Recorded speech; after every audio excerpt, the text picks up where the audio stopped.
안녕하세요. 파산관제인 홍현필 변호사입니다. 이번 시간에는 파산 재수, 삼수 가능한가요? 라는 질문으로 제가 이제 케이스를 한번 만들어 봤습니다. 무슨 얘기냐면, 저희가 이제 뭐 대학교 대입 시험을 보잖아요. 처음에 합격 못하면 어떻게 하죠? 재수하죠. 그 다음에 뭐 재수까지 안 된다. 삼수. 그죠? 삼수도 안 되면 이제 군대 가야죠. 그죠? 예전에. 지금은 어떤지 모르지만 저희 때는 이제 재수 3수까지는 허용했죠. 군대 가기 전에.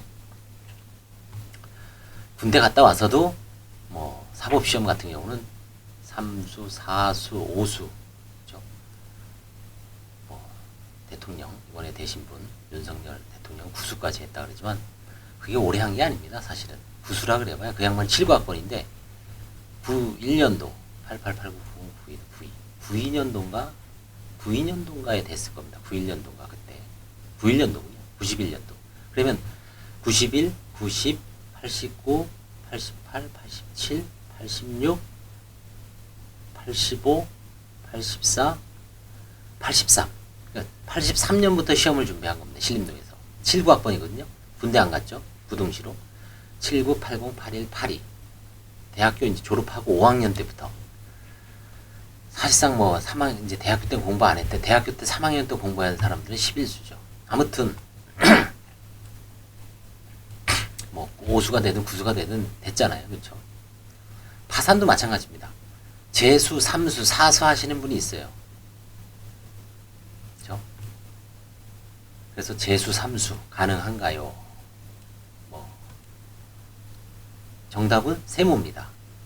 그러니까 동그라미일 수도 있고 X도 있을 수 있고 중간에 세모. 어떤 때 가능하고 어떤 때는 안 된다. 이건 이제 일반인들이 쉽게 생각하기 위해서 재수, 삼수라고 한 거고 정확히는 제도의 파산이죠. 제도의 파산. 제도의 파산이 뭐냐? 파산 면책 신청을 했는데 이 5가지 사유, 실제는 뭐 더 있습니다. 6가지 각하도 있지만 대표적인 게 5가지 사유로 면책 불허가를 받거나 채권자 목록에서 누락시켰거나 중간에 취하를 했거나 그 다음에 법원으로부터 기각을 당했거나 그 다음에 아예 채권자 파산의 경우에 채무자가 신청을 못할 경우 이런 5가지 사유로 인해서 어떠한 이유에서든 파산 선고만 받고 면책을 못 받는 경우가 발생합니다. 각하된 경우도 마찬가지죠. 그래서 불락취기 신, 뭐 각도 있을 수 있지만 이 6가지 사유로 인해서 파산 선고만 받고 면책을 못 받은 경우를 뭐라 그랬어요? 제도의 파산. 그런 경우에 다시 재수하는 거죠. 아, 나 다시 면책 받고 면책 대학 가야죠. 재수해야죠. 마찬가지입니다. 면책을 받으려면 일단 파산 선고를 받는 경우는 그 시험장에 입학하는 겁니다. 근데 면책은 시험에 합격해야 되죠. 면책이 합격해야지 면책이 되는 거죠. 근데 다시 파산 선고를 파산 신청을 하는 것을 제도의 파산이라고 합니다. 다시 한번 정리하면 파산 면책 신청을 했는데 불허가, 누락, 취하, 면책 기각, 그 다음에 신청을 아예 못한 경우에 면책을 못 받았어. 이런 사유로 인해서 면책을 못 받은 경우에 다시 면책을 받기 위하여 다시 파산 면책 신청을 하는 것을 제도의 파산, 뭐 일반인들은 재수의 파산. 그 다음에 그것도 안 됐다. 그럼 다시 3번 하는 분도 있습니다. 삼수하는 경우죠. 3도의 파산이라고는 안 해요. 그런 것도 제도의 파산이라고 합니다. 그럼 이 제도의 파산이 가능하냐? 예전에 대법원에서는 3가지 경우 불기신, 불허가, 기각, 신청을 못한 경우에 불기신은 판례가 있습니다. 대법원 판례가. 안 된다. 다시 하면은 그거는 기각 사유다. 혹은 뭐 각하 사유다. 대법원 판례. 그래서 대법원의 판례는 대법원의 입장은 완고한 입장이었습니다. 하급심에서도 실제 이런 걸 해보면 완고한 판사님들은 보정명령을 내려서 취하를 이거는 대도의 파산이기 때문에 취하를 하는 게 어떤가요? 그러면 뭐 안 받아들이겠다는 얘기죠. 선고를 안 해주겠다는 얘기, 면책을 못 시키겠다는 얘기죠. 근데 중대한 변화가 일어났죠. 언제? 2020년 4월 17일 날 서울해생법원에서 판결이 나왔습니다. 아주 중요한 판결이 나왔죠. 소경환 원장님이 재판장이었고 이승미 판사님이 뭐 주심이었는지 모르겠지만 하여튼 합의부원이었고요. 거기서 제도의 파산을 인정하는 논문, 거의 논문 수준의 그 판결이 나왔습니다. 제도의 파산이 기본적으로 재산을 빼돌리거나 뭐 이런 파산 절차의 남용이 아닌 한 허가돼야 된다. 결국 제도의 파산은 예전처럼 무조건 그냥 대법원 판례에 반하니까 각 하나 기각시키는 게 아니라 보정명을 권할 게 아니라 실질적인 심리를 해서 이 사람이 왜 불허가를 받고 왜 누락됐고 왜 취하를 했고 왜 기각이 됐는지, 특히 취하 기각 불허가가 문제입니다. 누락하고 그 신청을 안 한 경우는 뭐 드문 경우니까 주로 불허가 받고 취하하고 기각된 경우 이 세 가지 경우에 다시 받아들일 것인가. 이 누락의 경우에는 면책 효력 확인이소도 있고 뭐 청구이소 이런 걸 해서 고의에 의한 누락이냐 과실에 의한 누락이냐를 다툴 여지가 있으니까 굳이 제도의 파산으로 들어가는 것보다는 이제 그걸 하는 게 낫는데, 그것도 반드시 이긴다는 보장이 없으면 다시 들어올 수도 있습니다. 그래서 불락, 취기신 이 5가지 경우에 다시 제수, 파산에 대한 제수 삼수가 가능한가에 대해서는 2020년 4월 달에 서울해생법원에서 제가 유튜브에도 찍었습니다. 그리고 전향적인 논문성 판례가 나와서 실무에서도 저도 최근에 제가 제도의 파산으로 돌파를 해라. 저 과거에 취하를 당한 분들, 취하를 했는데 구제를 못 받은 분이 있죠. 근데 뭐 환가를 했어요. 관제인이. 저도 환가를 했습니다. 근데 그분이 취하된 거를 이거 어떻게 법원에서 그 사이 판단이 바뀌고 그냥 종국으로 끝나죠. 그런 경우에 그럼 다시 할 수는 없나요? 할 수가 있다는 거죠. 제수, 삼수할 수 있다. 제수할 수 있다는 얘기입니다. 파산, 제수 가능하다. 다만 무작정 가능한 게 아니라 파산 면책 절차의 남용이 아니어야 됩니다.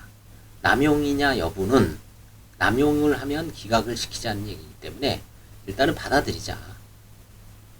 파산 선고는 하고 심리를 해서 남용이면 면책을 기각시키면 되고 다시. 만약에 파산 남용이 아니면 제도의 파산에서 면책을 받아주자. 면책, 그럼 이제 과거의 파산을 불허가 받은 이유를 정확하게 심리해야 되겠죠. 서류를 단순하게 안 내서 불허가를 받은 건지, 뭔가 재산적 문제가 있는데 그걸 은닉하기 위해서, 감추기 위해서 버티다가 설명을 안 하다가 불허가를 받은 경우인지, 단순히 관제인이 이거 해와라 저거 해와라 하도 힘들어서 서류를 못 내서 불허가 받은 경우인지, 그 다음에 취하도 마찬가지입니다.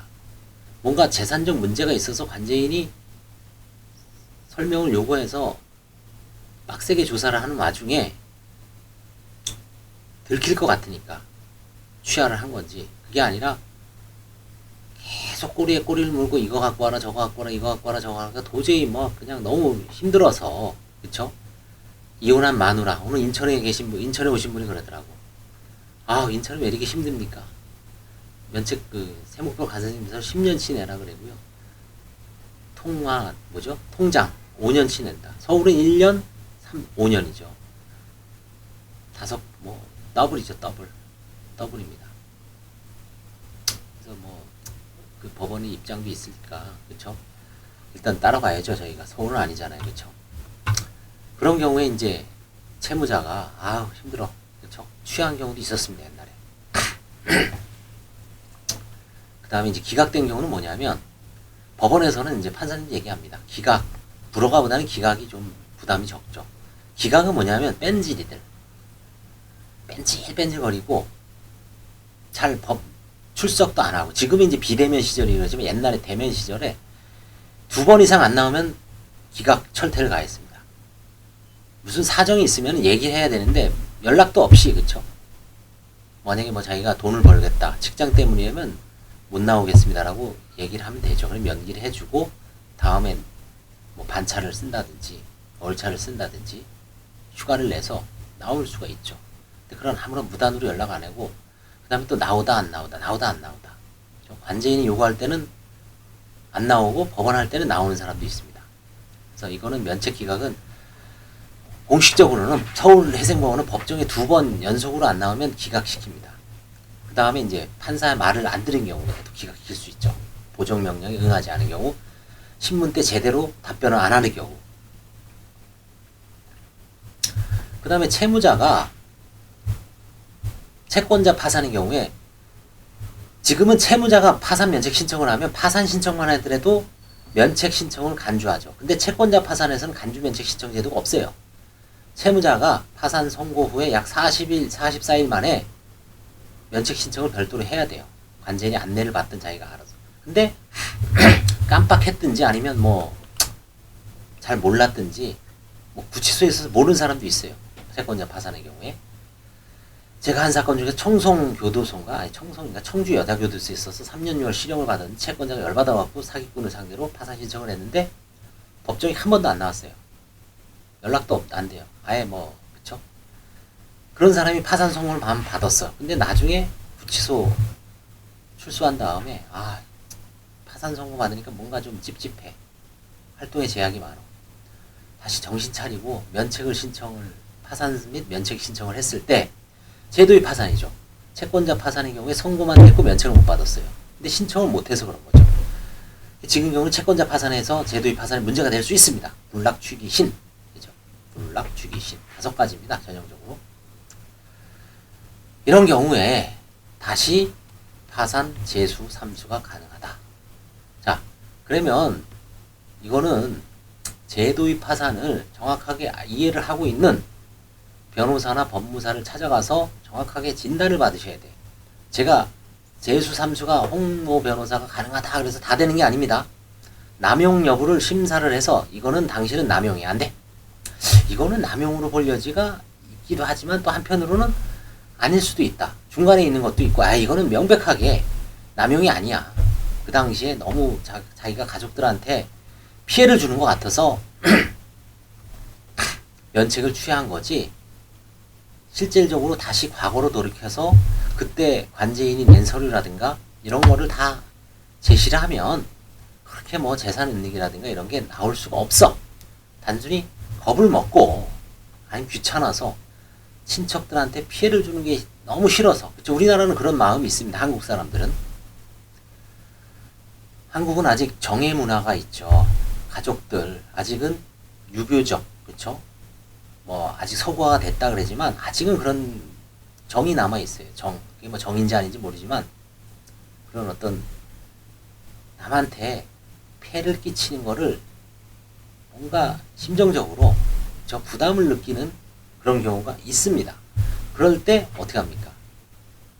이거 하면 사이한테 뭐 사이에 무상거주 확인서를 띄워나 사이에 뭐 연봉 무슨 뭐 그쵸 소득 금액 그럼 자기가 딸한테는 얘기할 수는 있지만 차마 사이한테는 그쵸 창피하거나 아니면 도저히 못하는 경우가 있습니다. 분명히. 그게 아직까지 우리나라 문화입니다. 그럼 관제인은 요구하죠. 당신이 사이 집에 무상으로 거주하면 무상거주 확인서 띄워와라. 그쵸? 그 다음에 그 임대차 보증금이 사이가 3억이면 사이가 그 정도 되는 능력인지 대출을 받았는지 사이가 연봉 5년치 띄워와라. 사이가 만약에 삼성전자 다닙니다. 근데 그럼 사이 딸한테 통해서 그 박서방 삼성전자 소득금액 증명 좀 띄워와라. 재직증명서 띄워오란다. 관제인이. 뭐 부부 사이가 좋거나 딸이 그쵸? 남편을 꽉 쥐고 살면 우리 엄마 아버지 이번에 파산 면책 들어갔는데 당신 이거 좀 해줘야 되겠다. 그래 해주지 뭐 당연히. 대부분 해줄 겁니다. 사실 얘기하면. 뭐 파산 면책이 창피한 것도 아니고. 지금 얘기지 실제 당하는 사람 입장에서는 그런 경우가 있을 수가 있습니다. 사이 거 못 뛰어. 그래서 슬그머니 취하는 사람 봤습니다. 제 옛날에. 아니면 되게 힘들어하는 분도 있어요. 그런 걸 요구할 때. 그때 관제인이 이 정도 넘어가자. 그쵸? 그런 배려가 필요할 수도 있죠. 그냥 무조건 그냥 이거 안 갖고 오기 전에는 면책 안 해줍니다.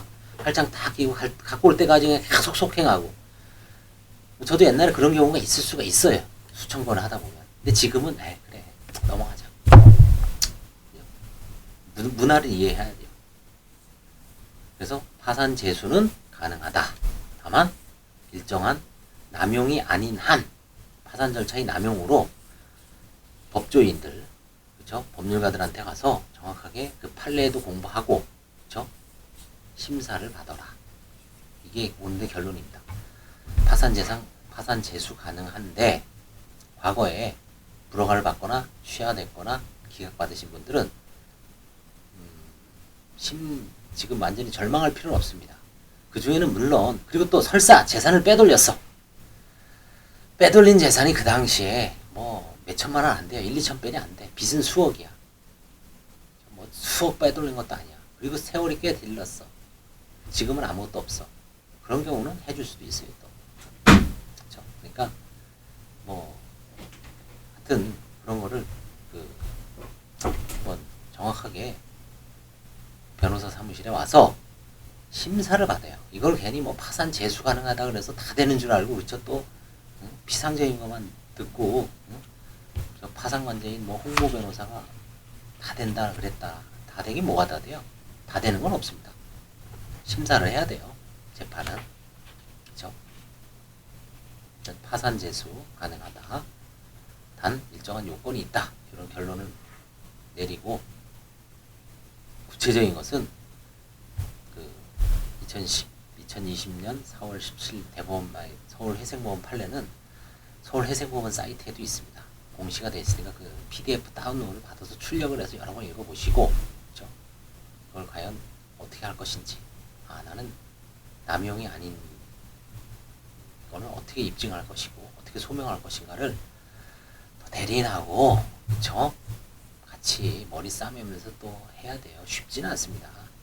쉽게 그래 남용 아니야 해줄게 이러지는 않아요. 또 뭐 가져와라 그렇죠? 쇠가 빠지게 고민하고 그래야지 또 결국 그 산 고비를 넘기는 게 쉽지는 않습니다.